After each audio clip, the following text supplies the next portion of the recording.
Hey guys, welcome to the Neglected Podcast. This podcast is not to change your mind, but to invite you into somebody else's narrative. This is a podcast to give a voice to the neglected. It is also an opportunity for all of us to engage.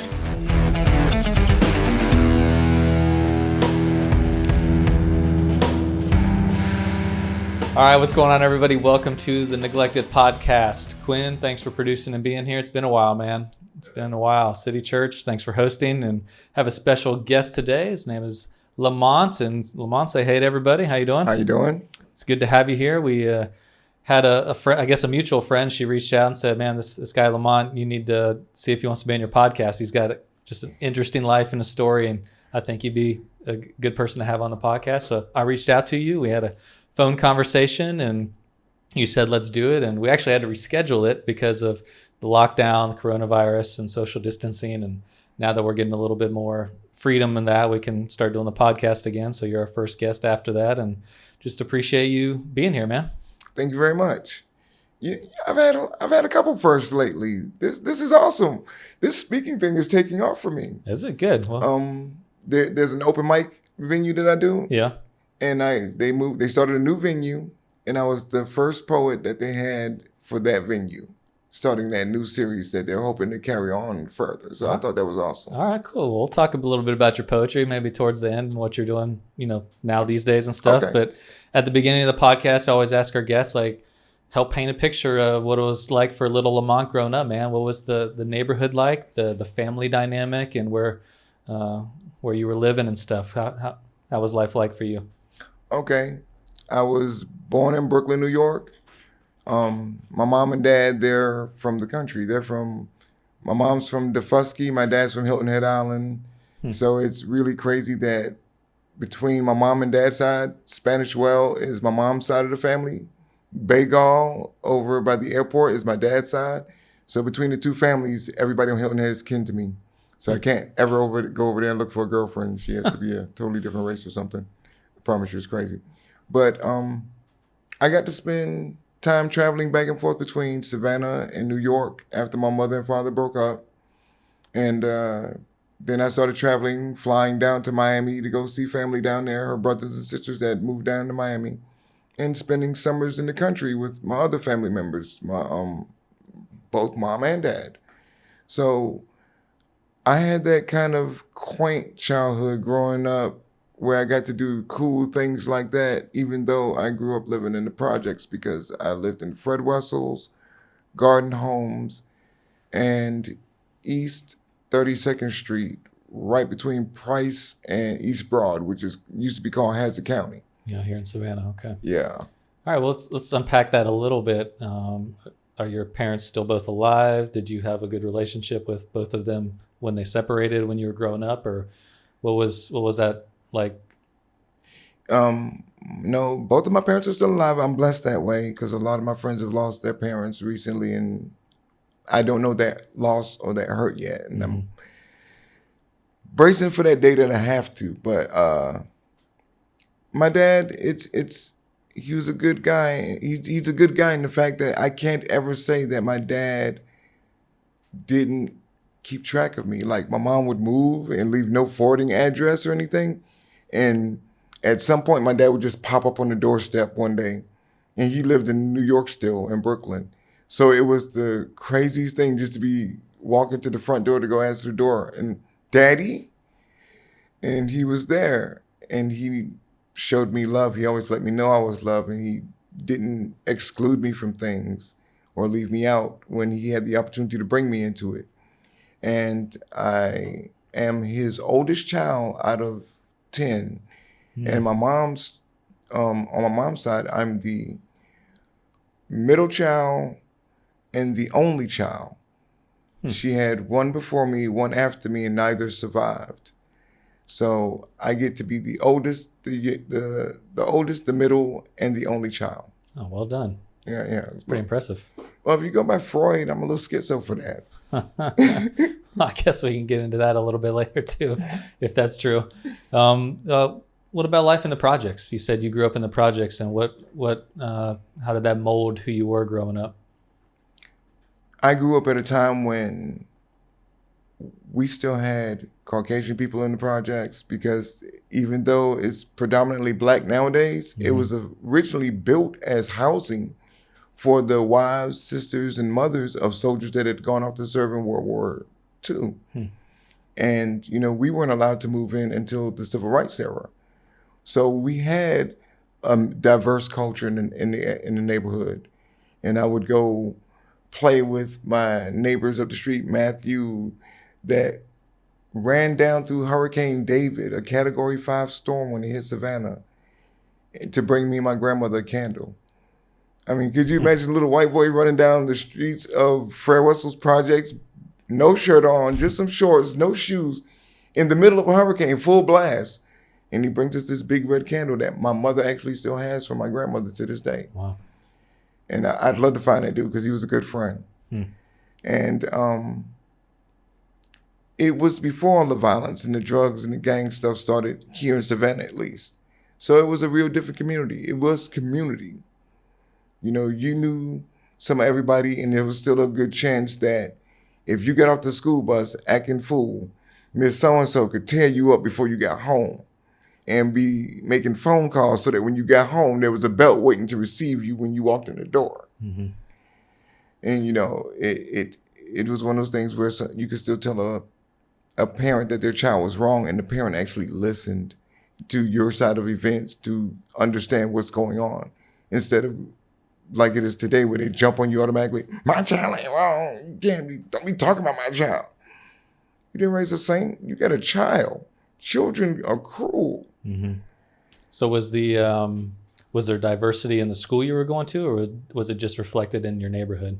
No, I went to Charles Hurdy Elementary. That was a diverse school. It's a set of condos now on Skidaway. Yeah, Skidaway right at the top of Anderson, I think. Next to Mario Land, it's a set of condos now. That's my old elementary school. But no, it was a very diverse staff, very diverse classroom staff. I had a young man in my class that was from Finland. Oh, that's interesting. The little pencils where they have the little adapters with the pencil lead in it? You can sit there and kind of... Yeah. He brought those over from Finland and gave me one before they ever hit the United States, back in the 80s. So it was so cool to have him as a friend. And he kind of sparked my love of language. Back when Mickey D's used to have the calendars they would do, that you could color, but every month was a different language. You could learn to count in Chinese, Spanish. So I would do that, and I would talk to him about stuff, and he'd teach me little things, and it was cool. That's really interesting. So when do you remember like race actually becoming an issue for you, where you noticed it differently, whether it was here in Savannah or somewhere else, where it wasn't just kids like hanging out, we're all cool, and now this is something that, hey, I'm black now, like people might be looking at me differently. Was it an age thing or an experience thing or other people talking about it? Or no, it was always in the background. That was never a way, because the mindset here in Savannah, like with literally the last 20, 30 years here in Savannah, people in Savannah that are native to the city are just getting used to the idea of seeing a white person and a black person walk down the street together and not automatically thinking that it's drug related, or to see a Mexican person or a person from India or China and automatically assume that every person that looks like they're Asian automatically has to be Chinese. They're just starting to broaden their viewpoints and realize that this is now an international city. So it was always in the background when I was younger. It was the conversation that came down from the elders that, not all white people are bad people, but just remember that some of them are out to get you just because of your skin color. And, I didn't really ever have any early childhood moments of segregation or discrimination, as far as I can remember. I would have weird experiences like being one of 8 black kids in the classroom. We got 3 white kids in the classroom, and these 2 white kids are trying to buy my friendship. Like literally the guy comes in and goes, Here, I've got $5. I'll give you $5 if you be my friend. Other guy goes, I'll give you 10. And the next day, the kid comes back and he goes, bam, I've got 20. Beat it. And I'm looking at these two kids like, are you serious? Thank you. That's impressive, man. What kind of skills did you have? Conversation. Just like it is, huh? And I'm a geek. So games, toys, Star Wars, collectibles, all that stuff. You just knew how to talk the language to everybody. Like you. Yeah. That's really cool. So let's transition to, teenage years or like going through high school life and maybe even as you're entering after high school, like what's time like that for you? Now, high school was an odd experience for me because we lived on the east side of Savannah most of my young life, from Fred Wessel's Garden Homes projects. Then we were on Wahlberg and Paulson in an apartment complex. In my 8th grade year, my mom bought a house on the west side. So a couple things happened right then. Chatham County switched up their schooling system so that the grades were divided differently. Like when you hit 6th grade, you were considered to be a elementary student. But when you hit 7th grade, 7th, 8th, 9th were together in middle school. Well, they split 9th grade and moved it up to high school and pushed 6th grade into middle school. Mm-hmm. So that all the little kids I thought I left behind me that last year, suddenly they're at middle school with me too. And I'm going, I thought I left you behind. So when I got to high school, I had moved from the east side to the west side and I lost all my friends. Mm-hmm. Everybody that I'd been growing up with my entire young life, my cousins that were in the city, all of them ended up at Savannah High. I ended up over at Beach. And for the first probably year that we lived on the west side, I would ride my bike back over to the east side almost every day just to hang out with those friends because I didn't know anybody on the west side of town. So I had to bring that conversational skill and charming personality back to the front to try and make new friends. And I met some awesome people. So it was overall a good experience. Like you were able to, even though you lost your friends, you were able to overcome that a little bit and have a good high school experience, or was it tough? It was not necessarily tough. It was different. Yeah. The toughest thing was my 9th grade year. I'm in social studies and we're studying Africa. And I'm reading through it, get down to the very last paragraph of the chapter. And they mention that sickle cell patients, primarily come from African descendants, and they generally don't live to be older than 15 years old. Well, I'm 14 and I have sickle cell. And I go home and I have a mental meltdown. Oh, wow.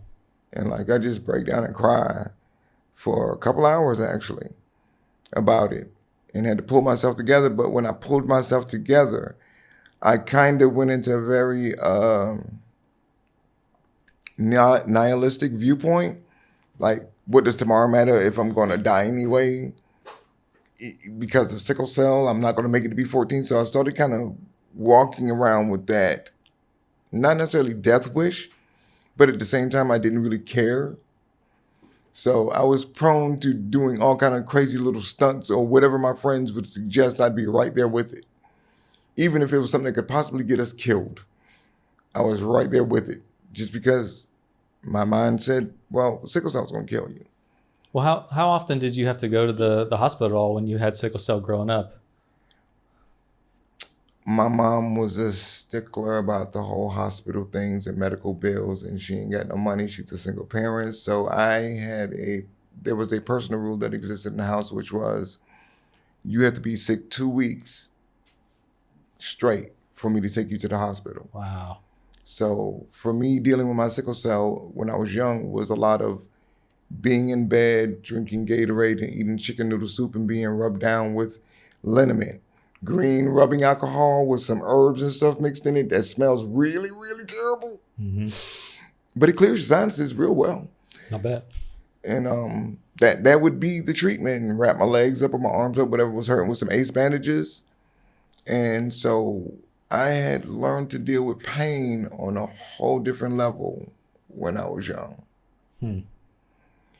And I would say I would be sick. I'd get a major crisis at least 2 or 3 times, maybe 4 times a year.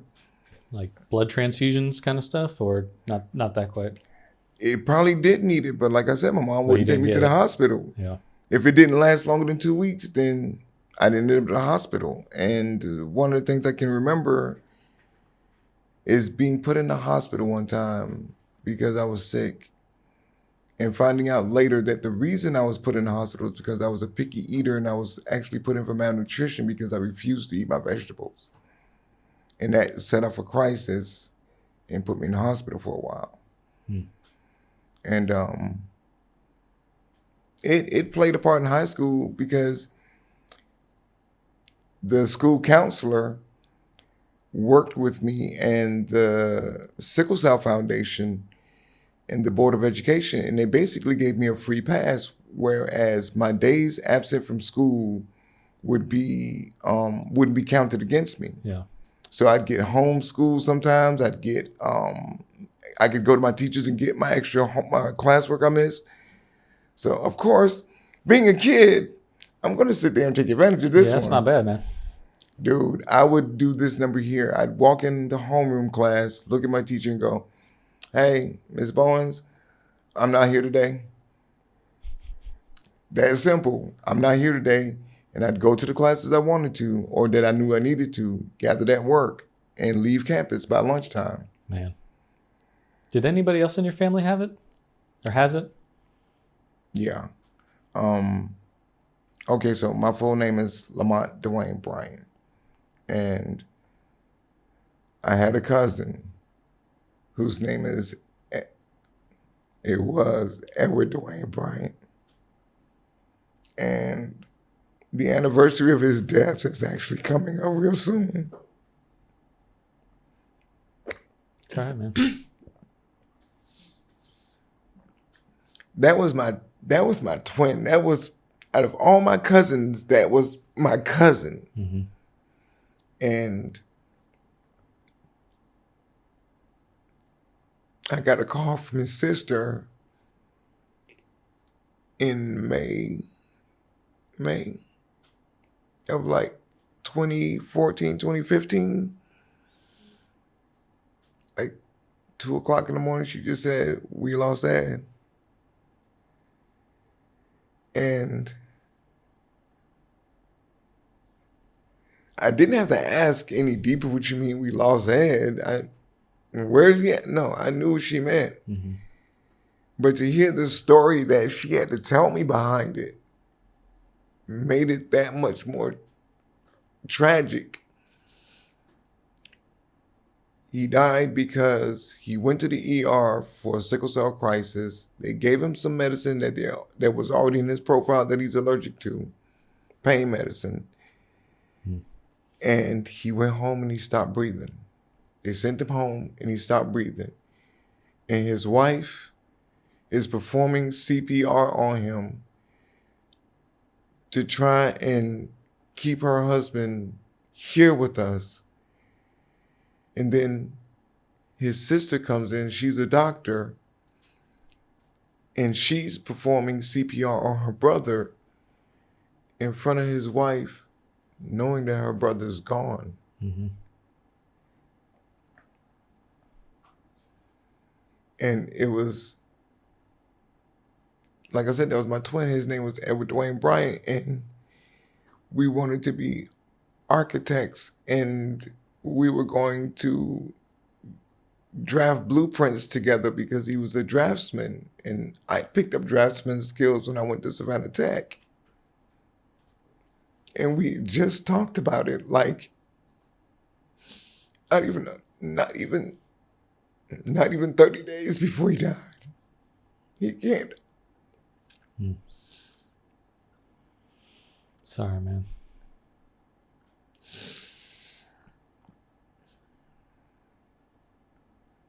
He came down to visit me, just surprised me. It was awesome because, like, I'd married my ex-girlfriend's cousin. He married his ex-girlfriend's cousin or something like that. We had our first children with these women. And the day that my son was born, he and his family came down to visit. So I have a picture of his sister holding his daughter and his wife holding my son the day that my son was born. And both of them are hand babies because they were literally born like a couple months apart, 2 or 3 months apart. Mm. And it was always a good relationship with him. Him and his dad and his sisters and brother, that was one of those branches of family that I always really loved going to spend the summers with. I'd go up to Ridgeville, South Carolina with them and be out in the country. Well, just seeing how much his life and his death affects you now, like how did you deal with it in the days or the weeks afterwards? Like, what kind of impact did that loss of that kind of person have on you when it actually happened?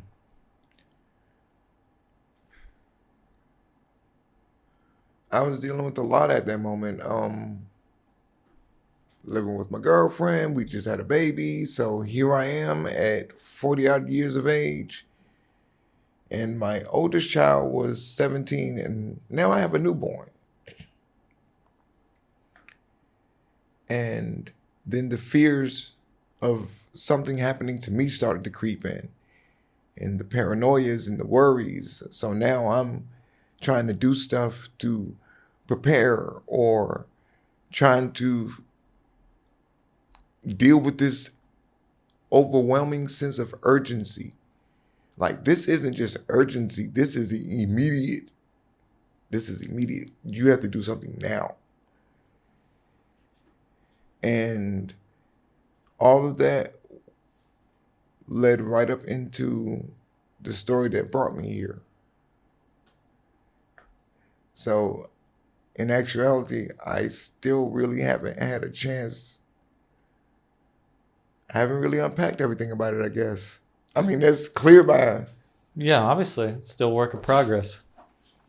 Well, let's backtrack for a couple things, and then we'll go to the story that brought you here. Okay. But so we kind of jumped from high school to 40 almost, and you mentioned Savannah Tech. And once you get out of high school, did you try to get a job and go work, or did you try to go to college, or what was kind of life's plan for you after getting out of high school, or did you have one? Oh no, Mom said you get a job once you're old enough to get one. So at 14, I had my first job. I had learner's permit, all that good stuff. And I worked off and on throughout the 4 years of high school.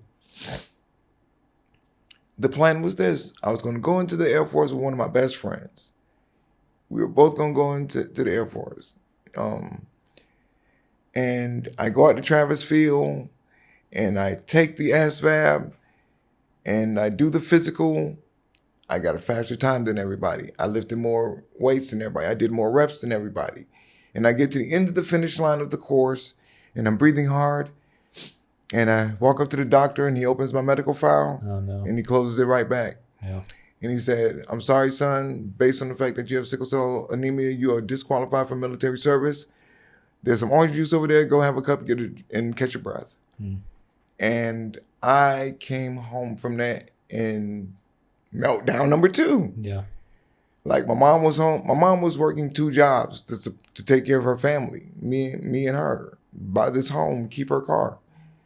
So when I got home, there was nobody there. So I had that entire time that she was at work for about 2 or 3 hours. And then for whatever reason, she was late that day. So I had extra time to just melt down completely. Mm-hmm. And so I said, okay, pull myself together, because I really wanted to get out of Savannah. I wanted to be a part of something that was bigger than myself. I wanted to go Air Force, and I think they call them JDAG. Basically what they are is forward air controllers.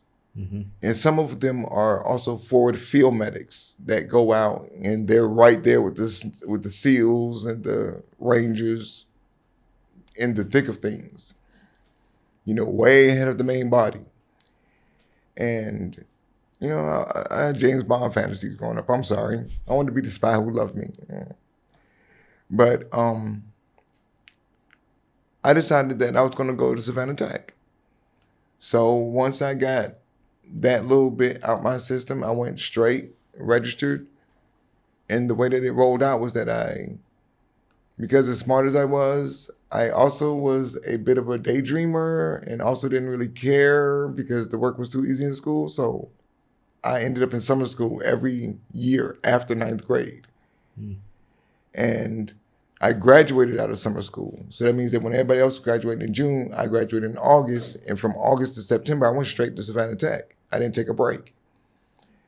And I made it through my first couple of semesters, Dean's List, took up electronics engineering technology, learned how to draft, learned how to program. I'd always liked computers. I taught myself BASIC when I was a kid living in Garden Homes on a Commodore VIC-20 computer. And yeah, I got that for Christmas one year. Somebody stole my bike. And instead of getting another bike that Christmas, I asked my mom for a computer instead. And I sat there that Christmas day teaching myself how to type in basic programs from the back of the Commodore VIC-20 book. And so I went to Tech to do that. And around my second semester, so we were going from fall to winter, I got sick. I got sick. Shoney's used to have a breakfast buffet up on Victory Drive. Oh, Shoney's, man. That's old school. I used to love Shoney's buffet. Yeah. But them runny scrambled eggs did me in. I developed a fever of 108. I had salmonella poisoning. And I ended up in Candler for a day short of a month. Wow. I went in on Martin Luther King Day and I came out just shy of my birthday on February 20th. And I went from being a 145-pound frat boy, partying, drinking, doing all the things that I'm not supposed to be doing because I got sickle cell. But it was a blast. I pledged Alpha Phi Omega and we had a chapter at Savannah Tech at the time. And they rolled it into the Rho Epsilon chapter at State. And we rolled the Armstrong chapter into the chapter at State. But at that time, we had 3 active chapters in the area. So I did the frat boy thing, and I got sick. And I learned how fleeting friendship is. Because when I went from partying and hanging out to being in a hospital bed for a week, there were people that walked in that room that I've never seen since. And the whispers started that, oh, he's dying of AIDS, and yeah. And I can remember waking up one day in the hospital and being told that I was going to have to get blood. And the way that they told me this was really, really funny. Nurses come in first thing in the morning. I've got 6 nurses in my room. I've never seen 6 nurses in my room and I wasn't in the middle of distress. Something's going down. Yes. And so they're changing the sheets because I'm totally immobile for the most part. I can barely feed myself. I can't get out of bed to go to the bathroom. I can barely roll over from side to side. I'm so weak. They've got me on an ice blanket. There's literally a little nightstand-sized machine that pumps cold water through this mat, kind of like they do for the astronauts on spacesuits, to try and drop my temperature. Yeah, real comfortable experience. You get a rectal thermometer, all that good stuff. Sounds fun. The experiences in my head that I can't unthink and unfeel. And so they start talking to each other while I'm laying there looking up at them. And they're going, does he know that? Does he know? I don't think he knows. Does he know he's going to get blood today? I don't think he knows. Mr. Bryan? Yes. Do you know you're going to get blood today? No. Well, yeah, you're going to get blood today and you're going to get about 2 units. No. Well, yeah, you're going to get... No, you're not understanding me. I'm just saying no. I refuse the blood. Get my mom in here, get my doctor in here, get whomever in here you need to explain to me why I need this blood. So give it an hour and a half, 2 hours. Everybody's assembled. My mom, my doctor, the specialist they called in, everybody's there. Mm-hmm. And they go, well, the reason that we're here is that we're going to talk to you about getting blood. We're going to get you typed and cross-matched and all this training. I'm like, hold up, wait. One simple question. Can you promise me that this blood is going to be true? I mean, clean? No, we can't. And the reason I need this blood is, well, your red blood cell count has dropped down to 2. And I said, pause. Let me guess the rest.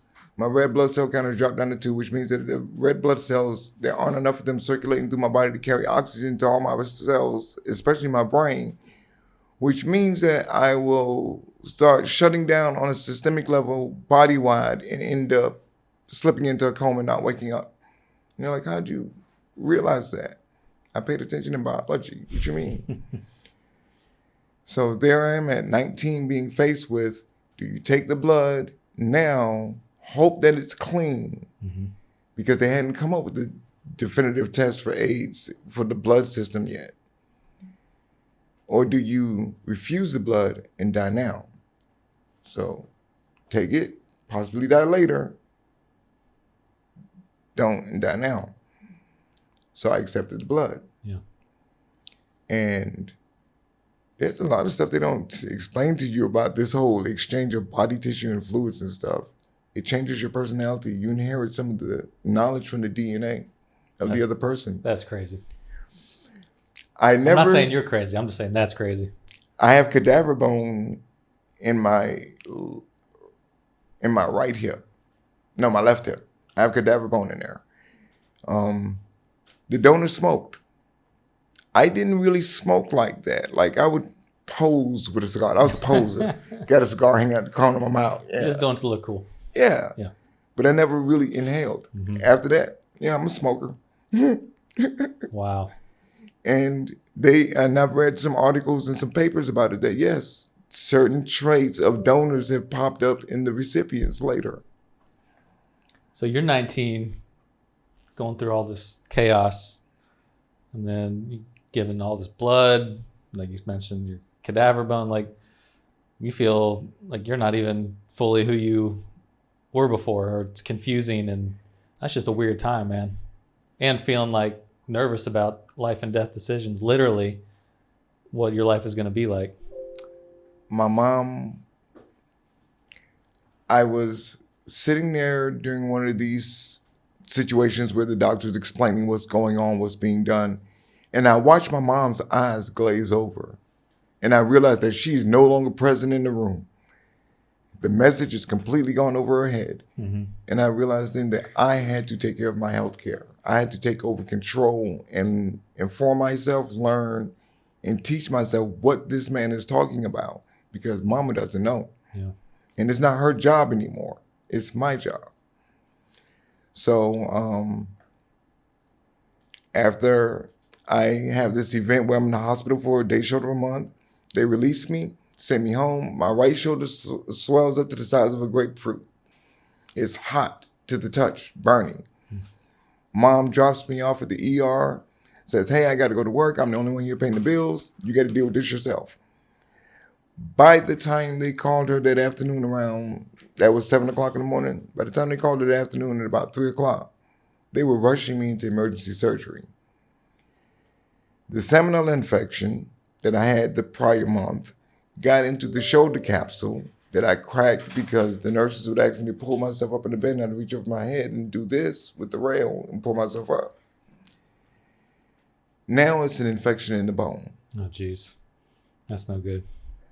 They took me down for 7 IND operations, irrigation and debridement. And my doctor, I love this guy. He's been with me since then. Good man. And he took care of that. And then it was after this shoulder, they said, well, we're going to take the left shoulder while it's still a good replacement, but there's nothing wrong with it. They're going to take it anyway.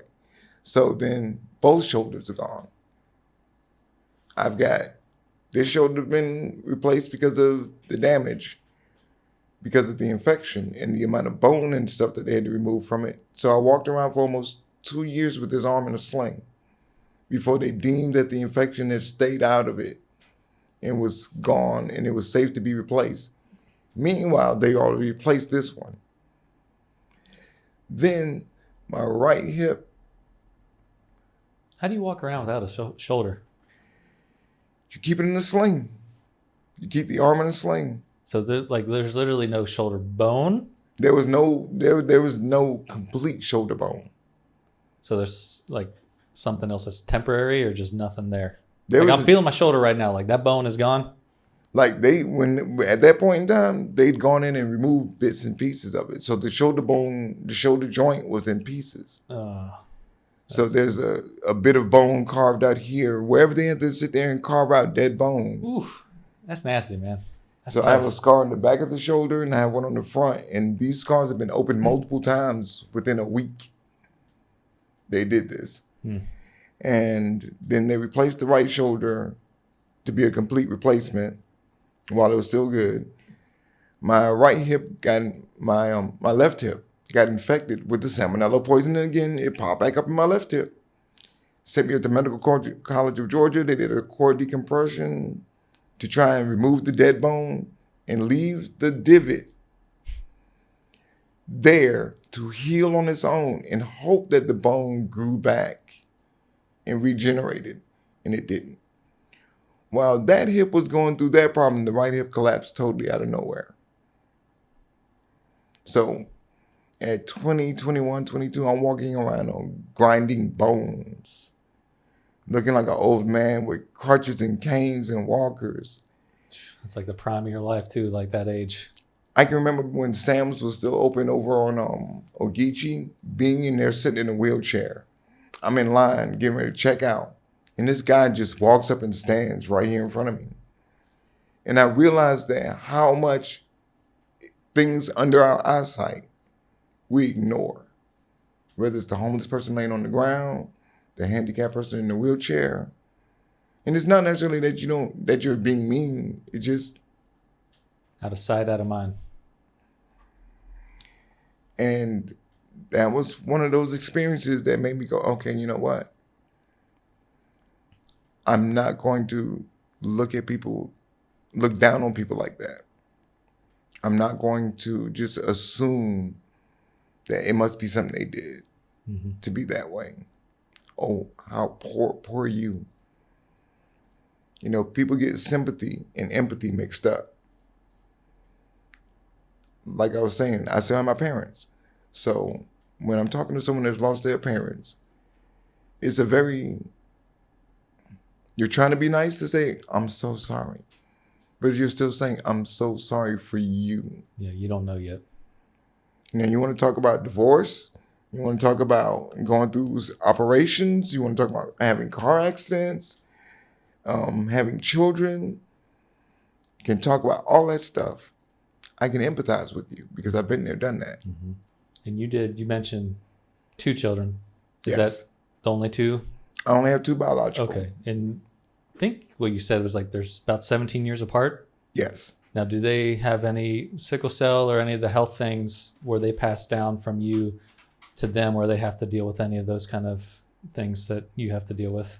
My son doesn't. Fortunately, he's now in the Air Force. He got to do what his dad wanted to do. Oh, that's really cool. Yeah. It's actually very cool because he said he was going to the Navy and stuff first, and then it turned into the Air Force eventually. So I was like, oh, yeah, that's sweet.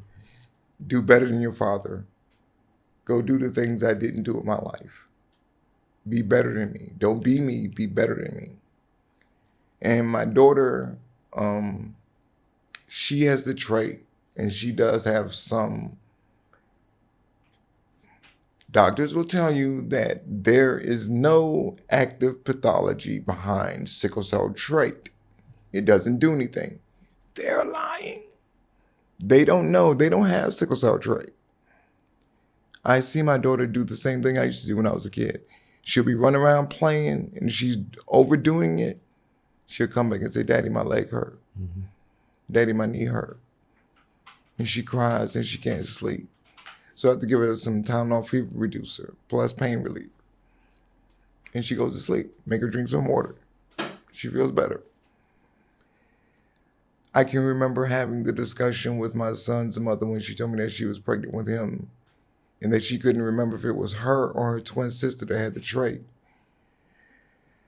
And begging her to have an abortion because I didn't want my child to be born in this world and be sick like I was, and that I'm the cause of him being that way. And I was blessed that he wasn't. And at least with my daughter, so far it hasn't been anything that is major like mine. But she does have some issues that I noticed, and I really believe they're related to sickle cell and having a weakened immune system. Yeah, so that's got to give a little bit of anxiety, almost like you're waiting for something to happen. She suffers with bronchitis, chronic bronchitis on a regular. So this whole thing that's been going on, yeah, I'm just sitting here like, ooh, wash hands. And it's her first year in school. Yeah. Because she didn't do pre-K, she just went straight to kindergarten. And so all the getting sick that you do in pre-K, she's getting it now. Wow. Man, that's a lot going on there, man. That's a lot going on. And, we've had one guest on here with sickle cell, and it's just, until I kind of met her, it wasn't really introduced to me and didn't know a whole lot about it. And it's really intense and hard to go through. From what I've seen from her and hearing your story, it's just no joke, and you don't know when stuff's going to happen either. I think that's part of the struggle, is just the mental and emotional side of, I might even be feeling good, but at any moment it could go bad quick. When I was a kid, living with my grandmother, my mom's mom, and Fred Wessel, we would walk to the grocery store right up the street. It used to be called Food Fair. And it was right there in the corner of like Price and Oglethorpe. And we would walk in, and as we were walking through the store, just walking through the meat section was enough to set off a sickle cell crisis. And have me at the house balled up in pain, screaming and crying for the next week or two. And I'm a lot more tolerant than I used to be. But yeah, the best way I can describe the pain is take a blood pressure cuff, wrap it around your arm, and pump it up too tight. Mm-hmm. That's about what the pain feels like. And then for some of us, it moves. So it might be your elbow now, then 30 minutes later it's your wrist, 20 minutes later it's your knee. It's got travel plans. So that's one way of putting it.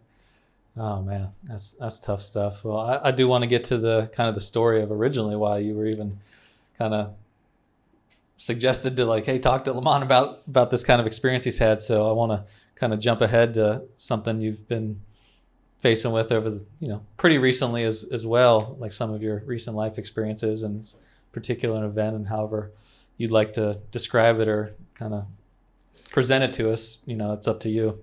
Okay. When I said that my cousin passed away, and that was around the time that my daughter was born, and that kind of was at the beginning of the story that brought me here. I was working for a military surplus company that was based near Hunter Air Force Base. And I started out as a little part-time gig, something to do. My girl said, baby. I said, job. I was already on disability. I already had an income coming in. But baby, job, got it. So while I'm there, I endeared myself to the ownership of the company. I provided them with useful services. I was good at what I did. I made the customers feel happy. I got them what they needed. And we dealt mostly with CIF, which is the Central Issue Facility. So when soldiers are going into the military, they get issued stuff. And when they're leaving, they have to replace what's missing. And if you don't, then the government comes at you and goes, hey, your last paycheck, I need some of that back. Right. You owe me for this. So we would buy, sell, and trade with the soldiers to get what they needed. So if they were going out to the field and they needed gloves and boots and backpacks or strap or a holster, whatever it was they needed, we tried to have it. And it got to a point that once the soldiers learned that they could get money for the stuff that they were bringing to us, then a whole new situation arose where some of everything started walking through the door. Guns, the bulletproof shield that separates the pilot from the gunner and the Apache, a scimitar that was an award that was engraved with the person who received its name on it. And this razor sharp is the real deal. Ballistic plates for the trauma plates for the vests, for the bulletproof vests the soldiers wear. Mm-hmm. All right, guns. And the guns became the problem because now everybody's got their idea of how they want this to move.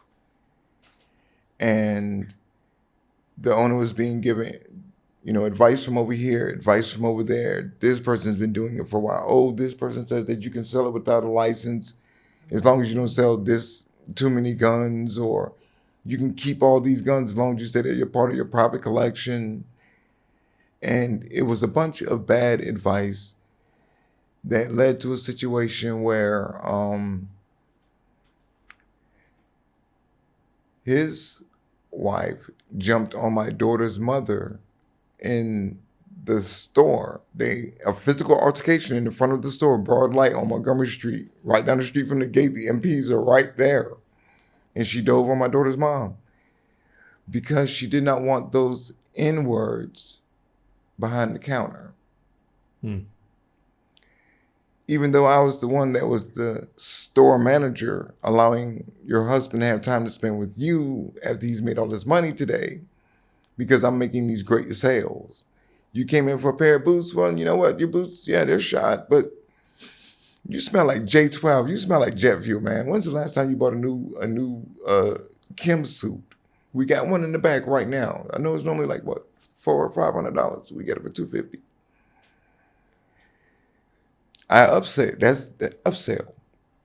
And I was good at it. And I made the customers feel comfortable. And I went above and beyond to make sure that the soldiers of our community had the things they needed. The fight turned into a scenario where the husband and wife are now diametrically opposed. She's seeing things one way, he's seeing things a different way. And was she racist to you before, or your family? Oh, yeah.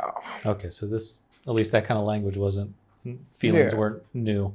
That was the first time I ever heard her say the N-word. He put her on speakerphone after the incident was over and she'd gone home to her family. But she called him back and he said, I want you to hear how she talks. And he let me listen. And I was like, wow, she really said that. When she won't get out of her bed to come run the business for you or with you. But she wants all the respect of being the owner's wife. Mm-hmm. And I'm supposed to be, as she told me one time, she said, all y'all men are alike. Y'all are all dogs that can't be trained. I'm not your pet. You don't pay me. He signs my checks, not you. I'm here to run this store, not clean out your car and run personal errands for you. I'm here to make sure that this store is successful. And so in the course of all of that, gun sales started to occur. And they had the forms to fill out and make me fill out. But one of the sales was to an ATF agent, undercover ATF agent and a snitch. And they walked in. And it was funny because just that morning, the owner told me and his father-in-law, hey, don't let anybody go back there in that cage. Because we had the old Big Tom's pawn shop building. There was a cage to keep the guns locked up in back there. And two guys walk in. Oh, yeah, these are my friends from Florida. Yeah, they're longtime friends of mine. Come on, check out my shop. His stepfather was always, his father-in-law was always a braggart. Everything was his. You didn't help set up nothing, dude. You just came in on the tail end of this. But okay. Takes them in the cage. Guys go, yeah, we want to buy some stuff. They come back. They bought 2 guns. Came back. They bought 2 more guns. Now, I wasn't there for all of those transactions. I just know that those transactions occurred because that's what they told me later when I talked about it with them. And I'm on my way to work one day, and I see one of the co-partners going this way down Montgomery Street, and my phone starts ringing. And he's like, Lamont, you going to work? I was like, no, I'm off today. He's like, all right, where you heading? I said, up the Shoes on the Rand. He's like, okay, meet me there. And he lays out to me what's going on. The ATF done raided the store, and they've got the owner sitting here looking crazy. They've shut the store down, and they're going through the inventory. Okay, I'm going to ride by and see how he's doing. So I pull up there to see the owner sitting down, talking to the agents. And I just kind of got a distance from him and nodded, you all right? And he's like, yeah, I'm okay. I continue to work. Should have quit. To this day, my daughter's mom says that's the biggest mistake that I made. I should have left right then. When the business partner who knew the owner longer than I had left, I should have left. Mm-hmm. But I was being loyal, and then I saw the success of the company, and I saw where we were getting ready to open up another store down in Hinesville, and we were getting ready to purchase the warehouse that's right next to Yellow Cab on Staley Avenue, and that I was going to be the manager of the whole company. Helped him flip it into an LLC, brought in the accountants, brought in the proper bank accounts, type of bank accounts and stuff. Help get this stuff together. Have it done properly, not a DBA doing business as, but a proper LLC. And there was another raid by the ATF. This time I'm at work. And I've got a store full of customers. I'm on the phone with one of the other military stores trying to get some items for a customer that's standing there talking to me. And the ATF comes in full kit. Submachine guns, ARs, everything. Agent, she comes up to me, Lamont, put your hands where I can see them. Put your hands where I can see them right now. When she walked in, I did this number here. And she goes, put your hands where I can see them. I said, excuse me, one moment, please. You see that there's a phone in my left hand, and you can clearly see my right hand, and my sidearm is on my right hip. You can see that everything's okay. Chill your nerves. I'll finish this phone call, and I'll deal with you shortly. All right, excuse me, sir. I'm sorry. There's been a complication right now. Let me go ahead and give you a call back later, and I'll complete that order. Okay, thank you. ATF. These people promised me that they were going to do exactly what they did to me. They tried to flip me. They tried to get me to be to work for them. They came to my house, knocked on my door, 7 o'clock in the morning. Boom, boom, boom. Looked at my daughter's mom. She looked at me. I was like, cops. Only they knock like that. Yeah, sure enough, ATF. This is agent, special agent, so-and-so. And we want to know how you move up from being the guy that hangs up ribbons in the corner to being the guy that's now the manager of the company. Well, if you hired me, you'd find out my worth too and see why I'm such a valuable tool. And they were like, well, why don't you come work for us?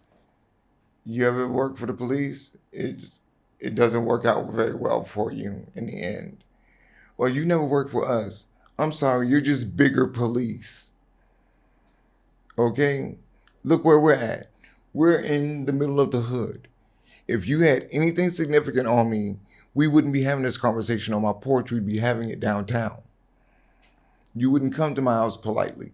This ain't the suburbs. You're not going to come and ring my doorbell and go, ding dong, Mr. Bryan, could you please come downtown and talk with us? You're going to come kick in my door and scare my family. So no, we're not doing that. Okay. Go back to the company. I'm doing my job. There's another phone call.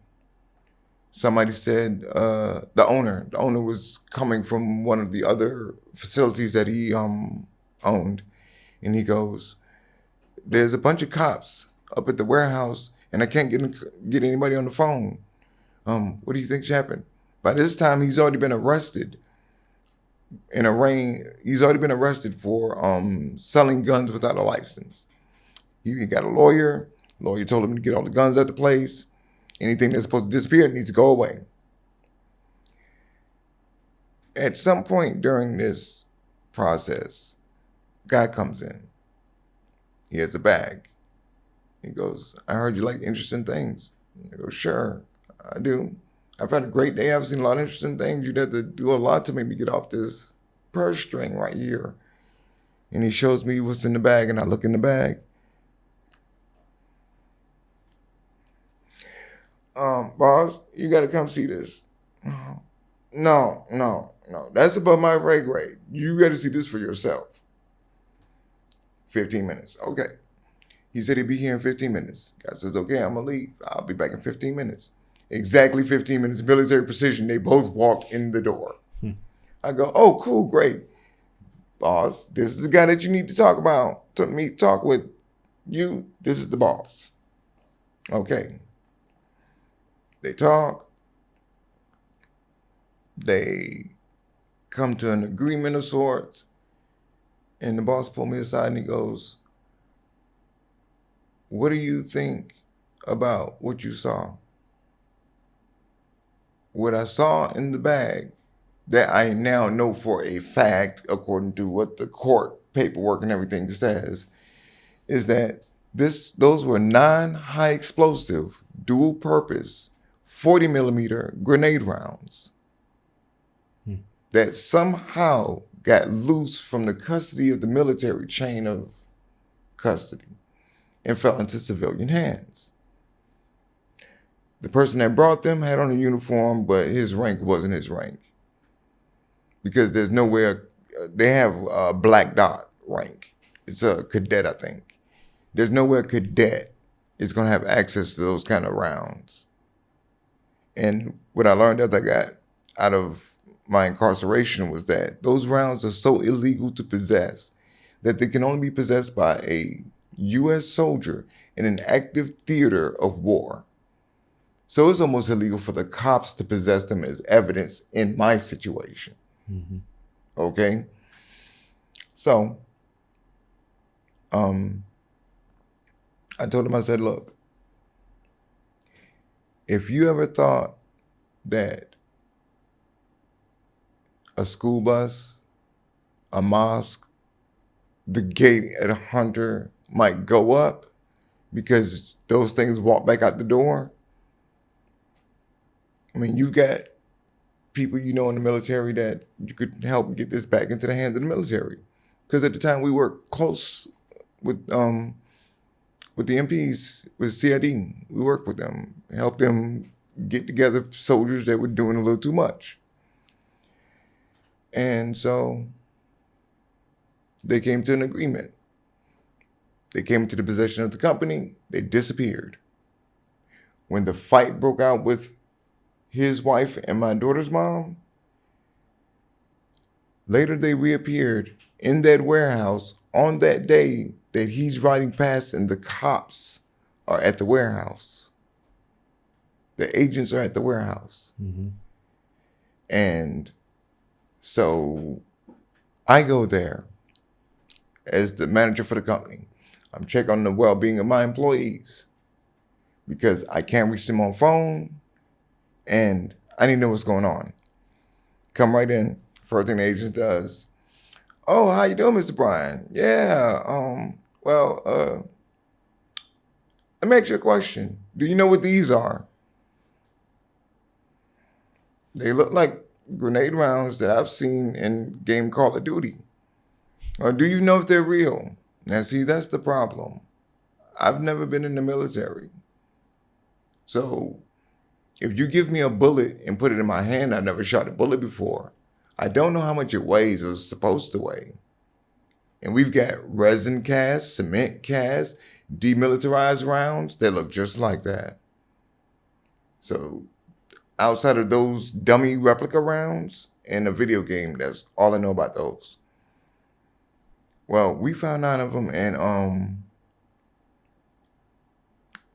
yeah, we're going to charge you with possession of explosive devices. You're going down for this. You can either tell us what you know about these, or you can ride this train and get run over by it. Straight up. Same message that when they came to my house a couple weeks prior, they delivered on my porch that we do this. We railroad people. You don't have the money to buy a $30,000 lawyer like your boss does. He's going to get the lawyer. You're going to get a public defender. He's going to go home. You're going to prison. That's what they told me. All right. So, Mr. Bryan, so you're saying that you have access to this building, right? No, I don't. Oh, you don't? You're the company manager and you don't have access to the building? Nope. When we got a staff to run this facility, which did the online stuff for us and stored some of the excess gear and stuff that would come in that we would intake, they got the keys. They've got the access. They got the alarm codes. All that stuff got changed. I don't have access to this. Not only did I have access to the actual warehouse, where they found them at was another cinder block room that was locked and gated separately within the warehouse. It was it was specifically for storing high-end things. It was already in the building. And so they tried my keys. I gave them my keys. They tried my keys, and they're like, "Oh, okay." Well, they left me alone. I gave them a statement. I told them if I found any more stuff that is not supposed to be here, I'll let them know.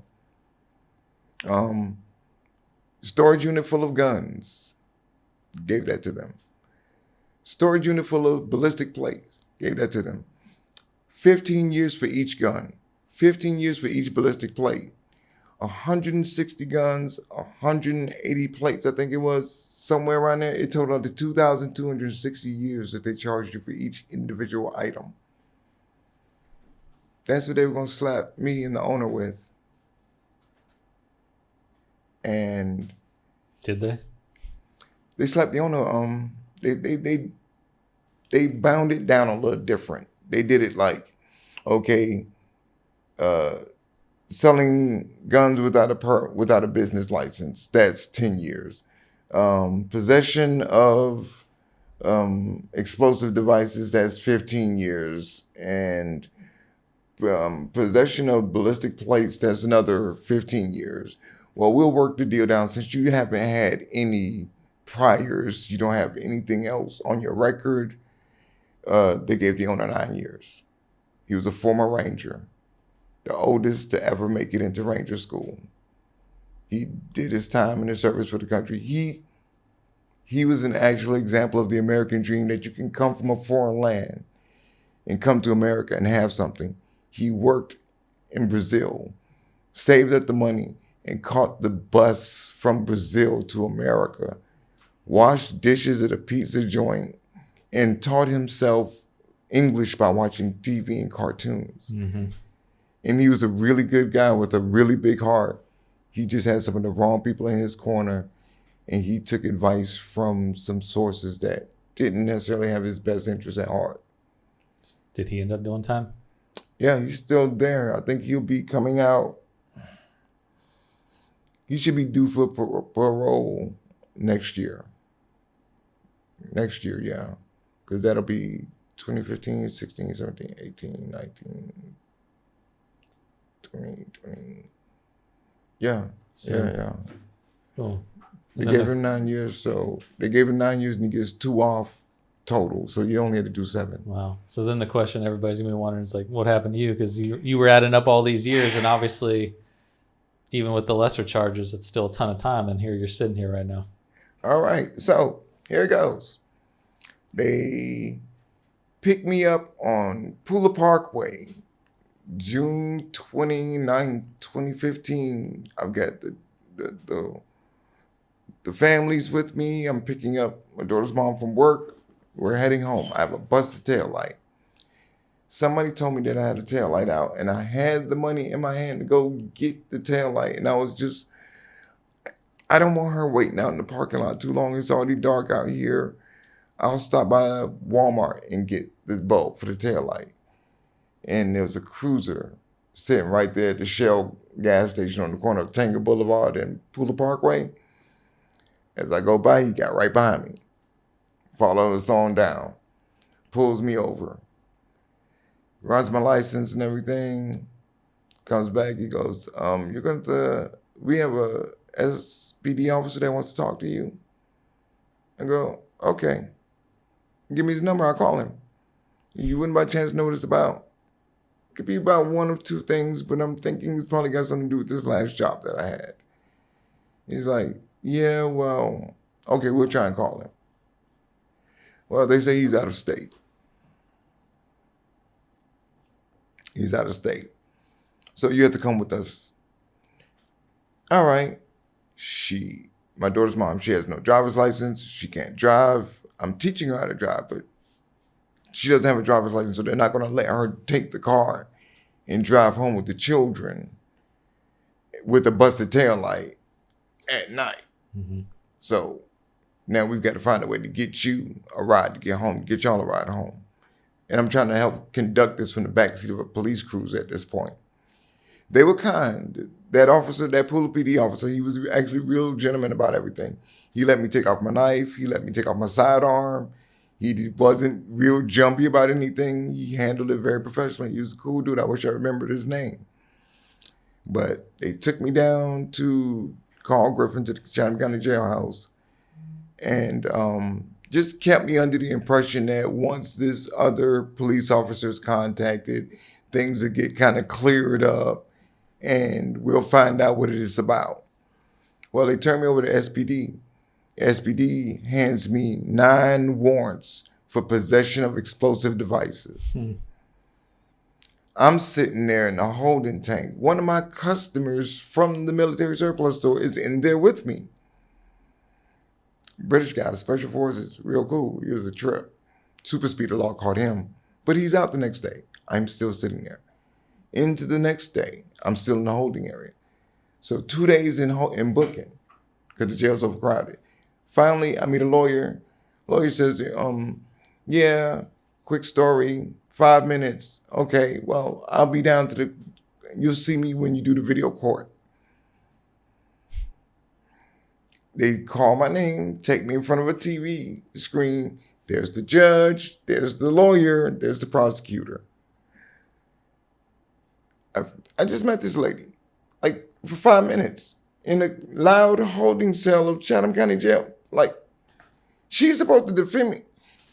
And you can't say anything, sir. If you say anything, we're going to hold you in contempt of court. In fact, let your lawyer speak for you and shut your mouth. Hey, wait. What? Judge Harris Odell. I want to say this name. I voted for the man plenty of times. But Judge Harris Odell is the name signed on the warrants. He gets the warrants, 9 copies of possession of explosive devices. 9 copies. And he's sitting there looking like he doesn't know where they came from. Why is this even in my court? Because your signature's all over it. What you mean? I think this should be in Fed court. Shouldn't the feds be here? Bound him up.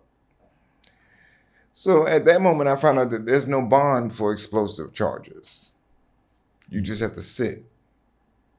There's no getting a job while you're in the jail, becoming a trustee, because they don't want you near anything that can be turned into a bomb or used to make a bomb.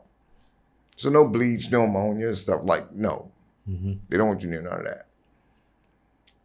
And nobody comes. Silence.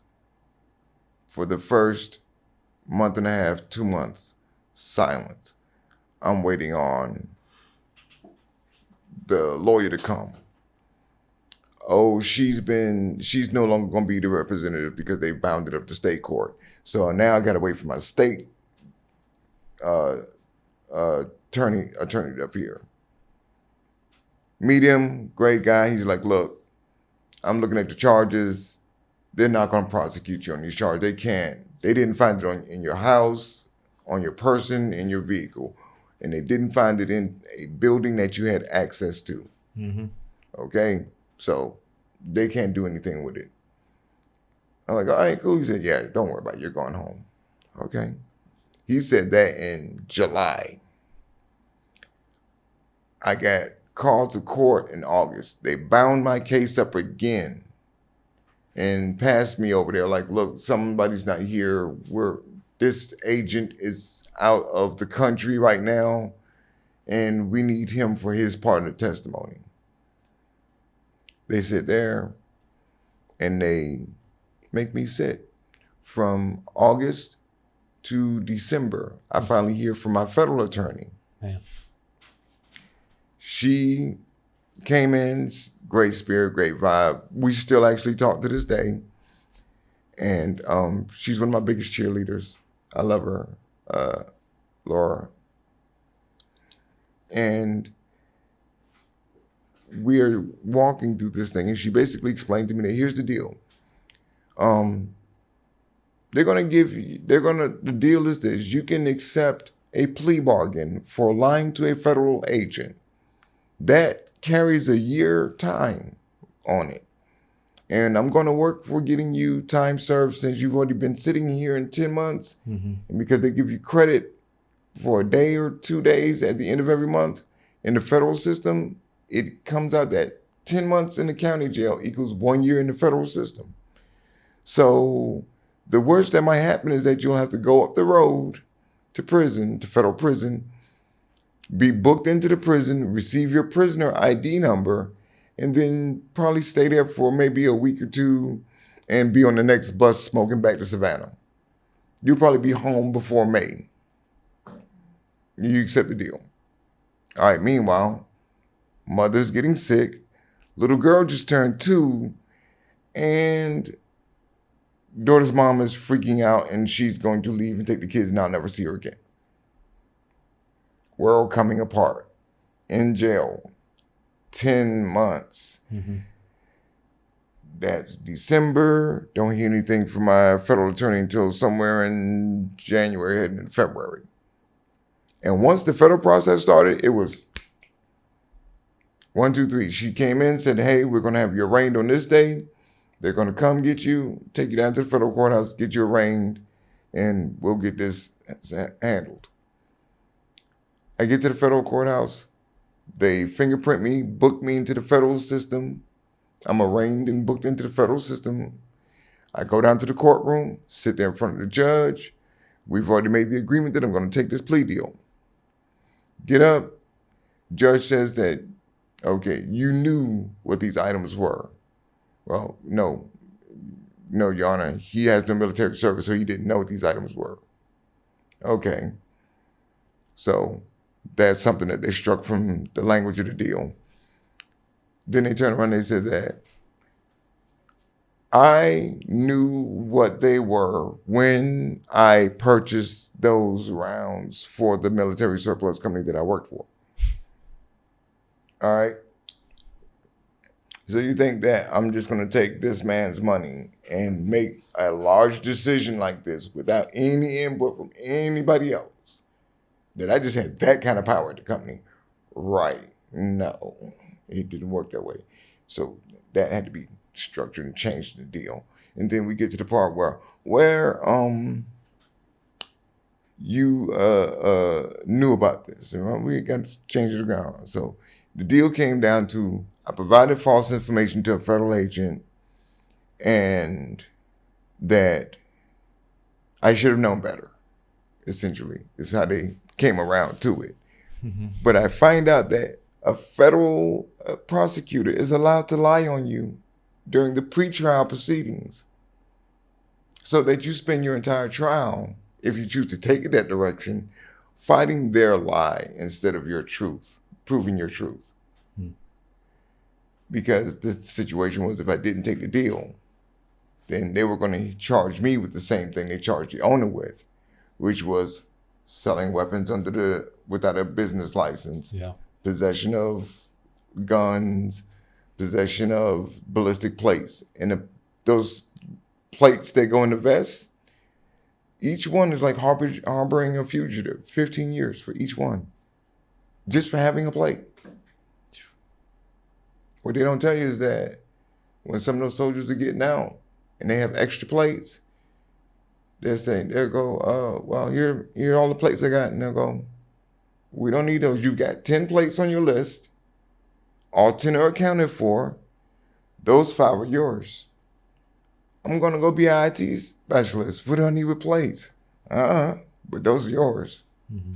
They don't take it back.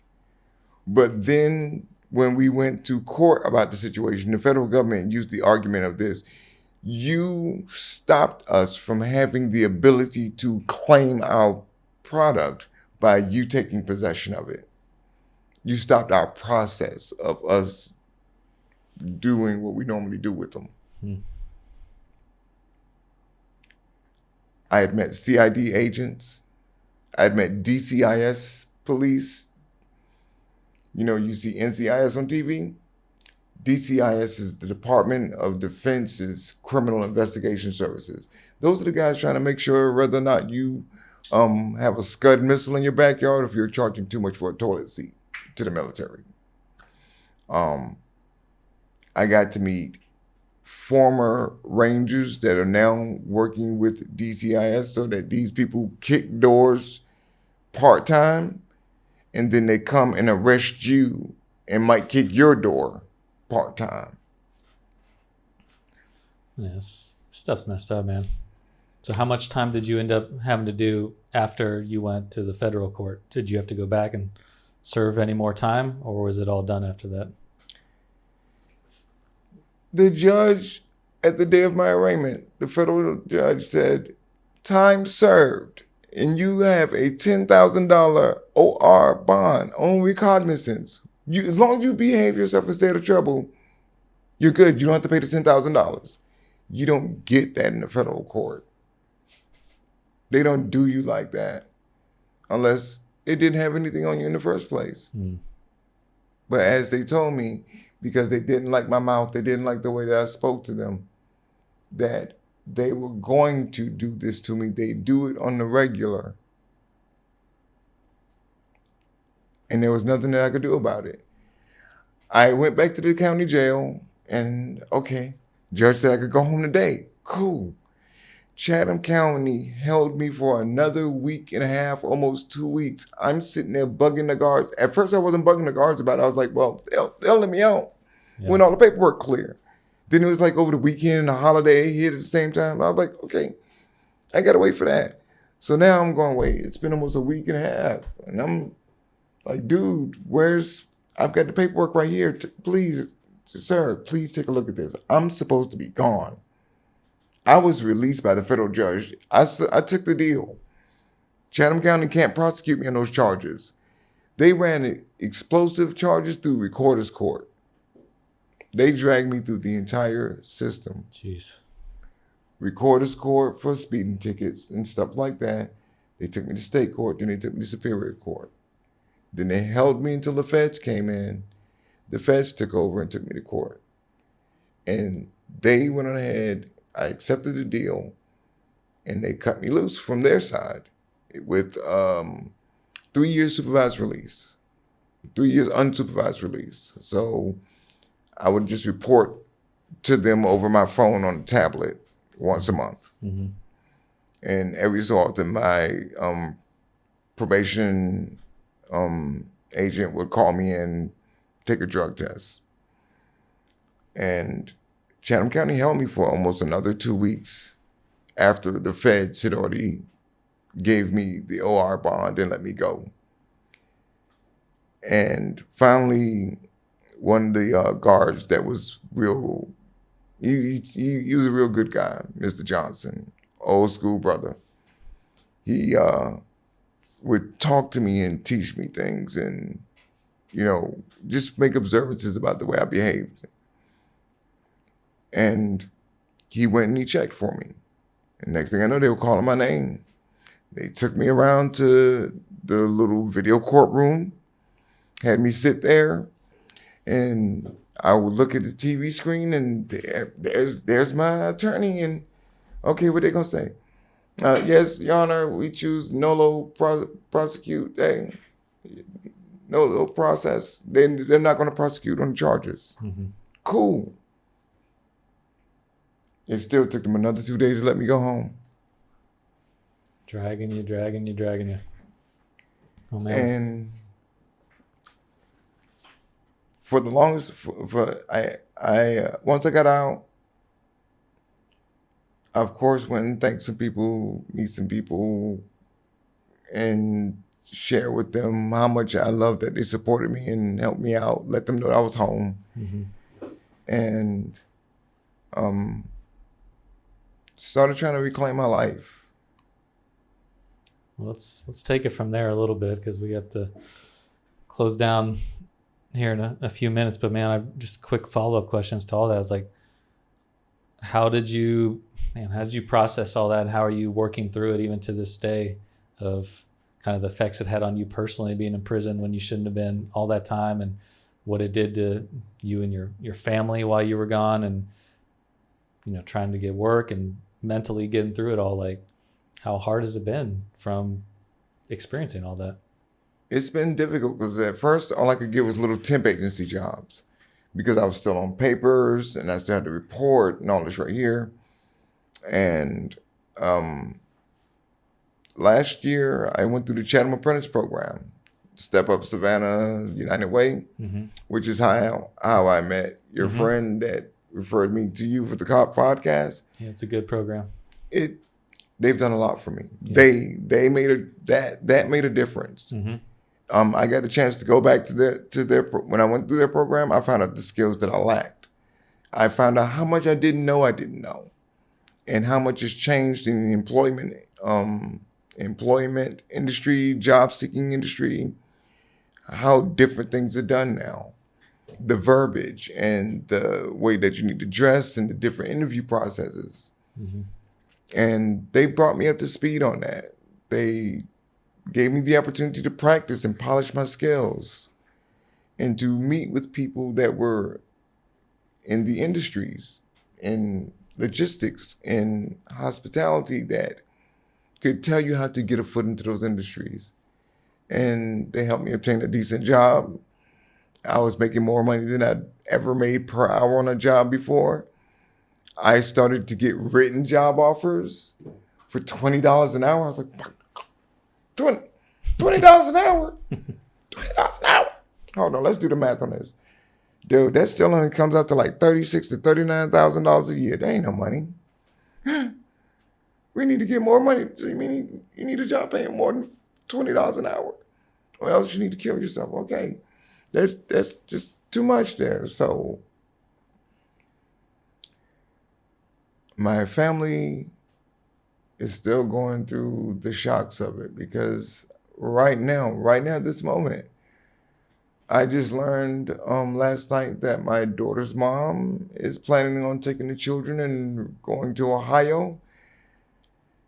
March 11th, she thought it was a great idea to try and pull off in the car while I was standing right there. And I get caught up in the car and dragged, and the car ends up in a building. Yeah, that's all these nice little dark marks right here. It's you being dragged by a car. Yeah. Holy cow. Car got knocked in the head, got knocked out. According to what the witnesses in the neighborhood told me, when they walked up, I wasn't breathing, I wasn't moving. And he said he saw my eyes flicker. He got the phone from my daughter's mom. He called the paramedics, police, fire department. I can recall being on the ground and hearing the engines roll up and hearing a voice going, okay, we got no pulse, no respiration. Up there he goes. And being put on a backboard and slid into an ambulance, but I don't really remember seeing too much of any of the scene. I didn't see the car in the building. I woke up on the ground. The last thing I remember doing was Opening the door after she got in the car, she shut the door. I opened the door again. I said, let me get my phone. And I woke up on the ground. And I've been going through the process for the last month with that. That caused me to have to tap out medically on my job that I was working at the Awesome Shippers. We'll just say it like that, the Awesome Shippers. And because danger of being hit in the head and being reconcussed. Man, it's unbelievable. So, man, even as of last month, you're going through a lot. You were going through a lot. Well, it's a lot to process, man. I got a million other questions, but I think the thing that's really on my mind is all the things you've went through, from especially your health with sickle cell and all the things that you have to go through with that, with all the issues that happen with your time you had to spend in prison when you shouldn't have, and kind of the mental and emotional side, especially of that, and not knowing what's going to happen in your life. There had to be so much uncertainty of, could I be in prison forever? Am I going to get out of this? To even now with family stuff, like when somebody is going through what you have and you are going through, what can the average person do to make a difference in your life? Whether they're a friend or not, they find out, man, this person is going through this. What helps? What is it about what someone else can do that can just carry a little bit of that weight for you? After getting dragged by the car last month, when I came home from the ER and I started walking into different neighbors that had either seen me laying on the ground unconscious or heard about the wreck, and then finding out that it was me, as they came up to me, they let me know how much they loved me. From the crackhead, they call him Mr. Ronell, that's his real name. I just call him Old Timer. I told him, whenever you see me, if I got some change in my pocket, whatever, you got it. You saved my life, literally. He's the second person that has substance abuse issues that has saved my life after a car wreck on Montgomery Street. When I was driving for the cab company, I hit 7 trees in front of 7 terrorists.